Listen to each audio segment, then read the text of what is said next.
when Sweden opened their arm after 2010, lots of people came with a dream and to build a future so that they can work for themselves and also for this country.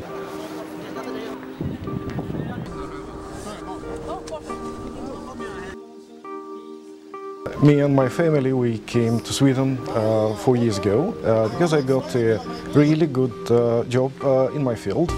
I have education in mathematics and worked in IT for many years. I have a PhD in mathematics actually.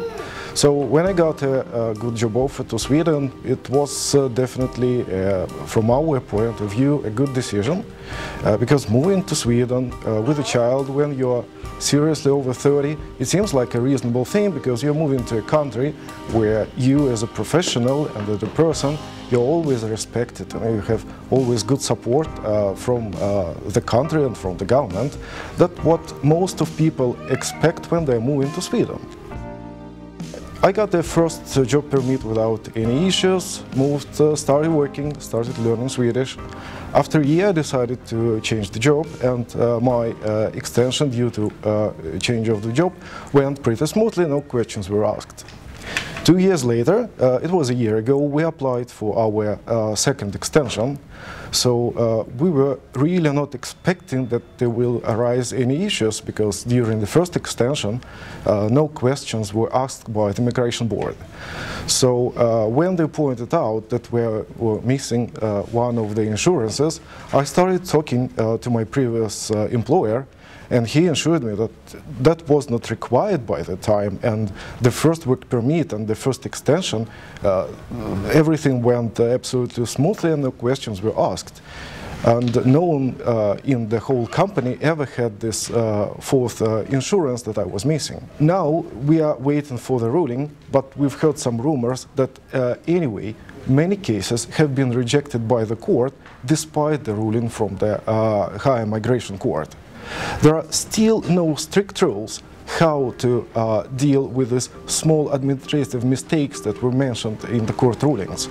What they are considered small, what is enough salary to compensate the missing of insurances of some other things. Since there are no strict rules and no real praxis in this area, the court anytime and the Migration Board itself can decide whatever they like. They can apply their feelings, maybe some other means, but not taking us according to the law and to the regulations. That's something that no one really expects from Sweden. Sweden, from outside of the world, is treated like a country where the human rights are the top priority of the country. But it seems that this does not really apply to the to the labor migrants like us. I came to Sweden in 2009 August for a master degree from Karlstad University. I did my master, then I start working for a restaurant to support myself and look for a job because in start it's like a language barrier. So I start working and I apply for a work permit. I get 2 years work permit from July 2011 till 2013. Then I apply for extension. They give me 14 months again.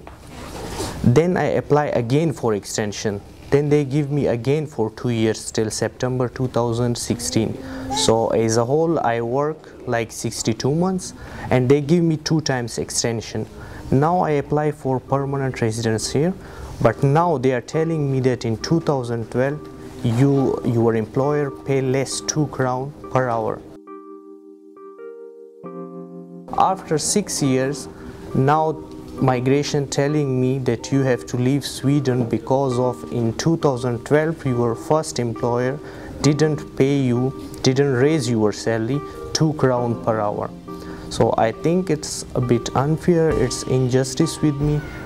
If you have to decide something, you have decided in 2013. I have a very simple and straight question from the authorities, from the political parties and everyone.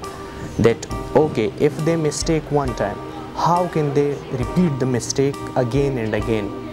You say now after 8 years go back to your home country. I give my everything to Sweden. I pay taxes. I did my education from here. I did nothing wrong.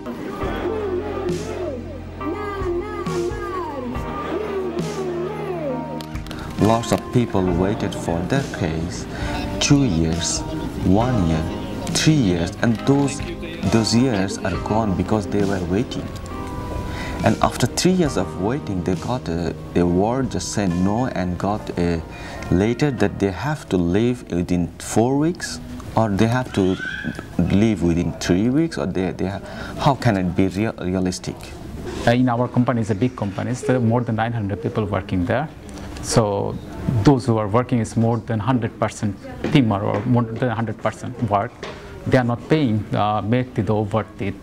So some people are got a good chance for the migration workers. Some people, it's like me, it's 99% they are good chance, or only 1% me. I didn't good chance from the migration workers. I don't know why. Det måste bli slut på de här småaktiga bedömningarna när det egentligen handlar om arbetskraftsinvandrare, människor som sköter sitt arbete och skyddas av kollektivavtal och ändå ska behöva offras eller lida för något litet misstag som har gjorts vid något tillfälle.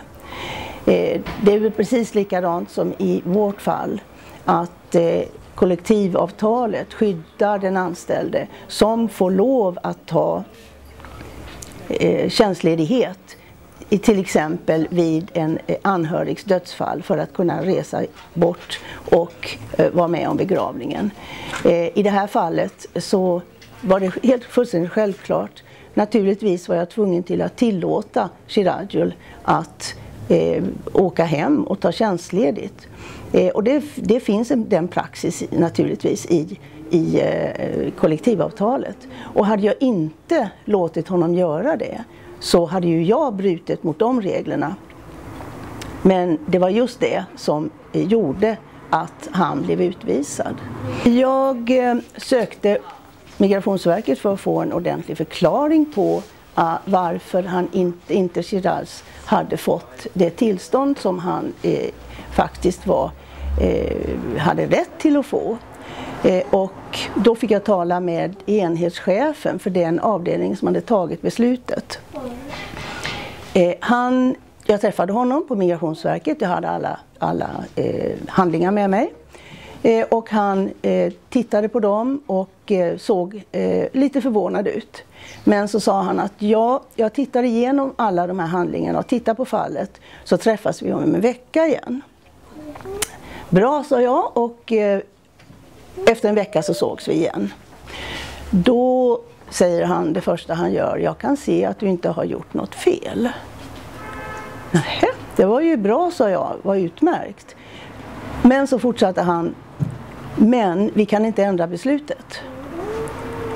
Och det var ju obegripligt för mig varför man inte kan ändra ett beslut som man erkänner att någon har gjort fel.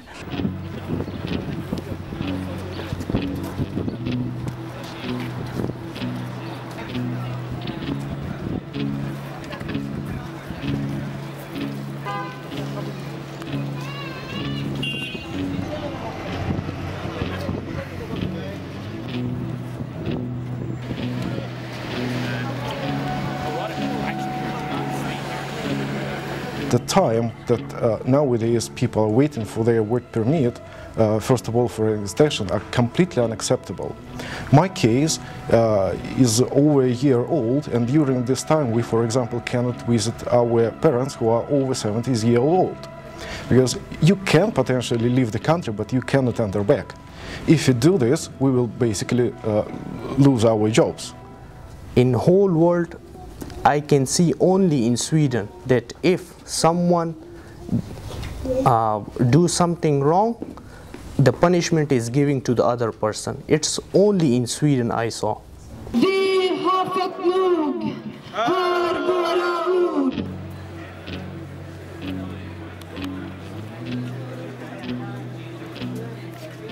Man egentligen inte gör någon stor skillnad mellan asylinvandrare och arbetskraftsinvandrare i media eller i den politiska diskussionen. Man kan inte bortse ifrån att arbetskraftsinvandrarna kostar ju inte samhället någonting. Idag vet vi ju genom olika undersökningar att Sverige måste ha en invandring, en arbetskraftsinvandring.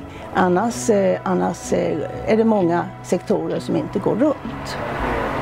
It seems that the country really forgot the classics. Staten och kapitalet, de sitter i samma båt. That's something that current companies really need. There are still lots of positions open in different areas, and since Sweden cannot really supply enough professionals in these fields, definitely companies need to import employees in different branches. Because that's how Sweden is building its competition in the world arena in the future. Slutsamhet. Därför att ingen av de problem eller de jag vet att sorgen är stor.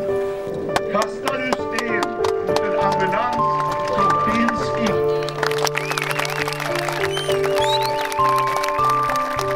Låt ingen annan tala om för dig vad du klarar och inte klarar. Låt ingen annan sätta gränsen för dina drömmar.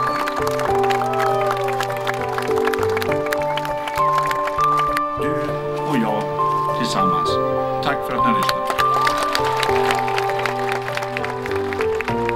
You can see the people holding the messages behind me. They are being deported, often unfairly, and they are waiting for answers, and they are struggling to attract public attention. What could you say about that? We have our laws on regulated migration. The laws implemented by the authorities. So the authorities have the responsibility to implement the laws according to. But measures introduced by governments are very. I'm sorry, no interviews now. We've done interviews before. We were happy in December that two new guidelines came from the High Migration Supreme Court. But today we are not happy because we see the same things going to be a new weapon to deport people. And also we see how any law or any decision from Migration Supreme Court was interpreted. Different people of law interpreted in different way. Att det kan inte fortsätta så att man tar in kvalificerad arbetskraft inom olika områden och sen slänger ut dem. Vi utvisar dem. We will live today, but who gonna take this responsibility to tell those employers who made mistakes? Who gonna tell the normal people who are working in this labor market who doesn't know anything else? Why deporting is the only way to solve this decision? Tack för att ni har lyssnat.